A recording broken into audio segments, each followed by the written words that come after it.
June. I'm a June husband. June 15th. So I was speaking to my wife, and I'm saying, I'm going to do this thing. I'm going to make an analogy to a photostat machine or a copying machine. This is not on? Let's see if they... How about now? Is it on? Okay. So I was speaking with my new wife, not my new wife, my wife. You know, it's changed them weekly right now. I was speaking to my wife, and I said, I'm going to make an analogy to a photostat, a copying machine. I said, but I have a problem with that. I said, a copying machine just copies something exactly as it is. And she woke me up, and she said, listen to this. She says, what are you saying? She said, a copying machine, you can change and edit. She says, you can actually white out certain things on the thing that you're going to copy on the original. And I said, like, duh? That makes a lot of sense. So part of the modeling process is to actually know what you want to white out.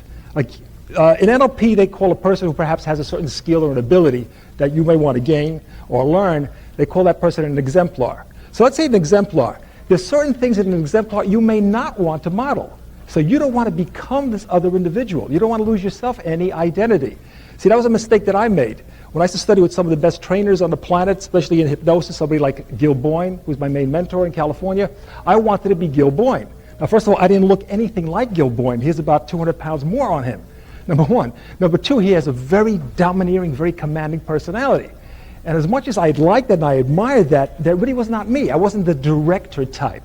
I was more of the emotive type, more of a people type person, rather than one who tells people what to do.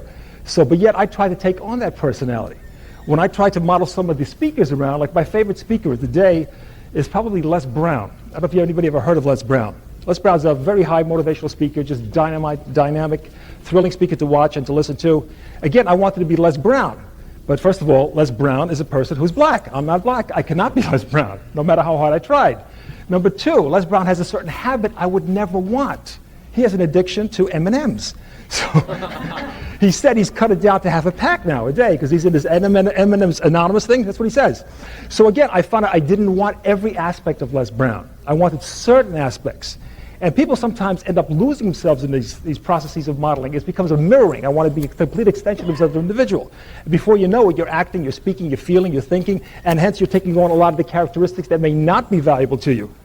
So be able to edit, be able to do, as my wife mentioned, the whiting out on that original.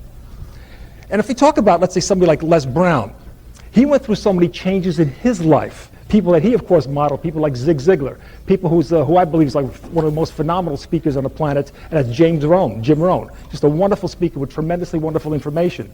People like Rita Davenport, if you haven't heard her speak, please go to her, because she is just so funny, she's exciting, she's passionate, she's thrilling, she enjoys what she does, she has a real love for communication. So, but yet he came from an area where he just really had very little going for him. Orphan, just left with his brother. So his adopted mom took care of him, and he had this passion for his mom, and he went through so many trials and tribulations in working his way up. Now, certainly, it's nice to learn about these things, so maybe I could avoid some of them, but I want to just take certain things, let's say, from Les Brown, take certain things from perhaps a Zig Ziglar, take certain things from a Rita Davenport, from a, let's say, Terry Cole Whitaker, from an Oprah, any of these individuals who are, by today's standards, the communicators. See, communication has changed over the years. Today, the standard really is somebody like a Jay Leno. The standard is really somebody like an Oprah, somebody like an Arsenio Hall, where people are just natural. They're being themselves. You ask anybody, why do you like Oprah? Because she's real. So if anything, you want to take more of the aspect of realism and apply it to yourself. When I was involved with Wilder Management, we were teaching executives how to speak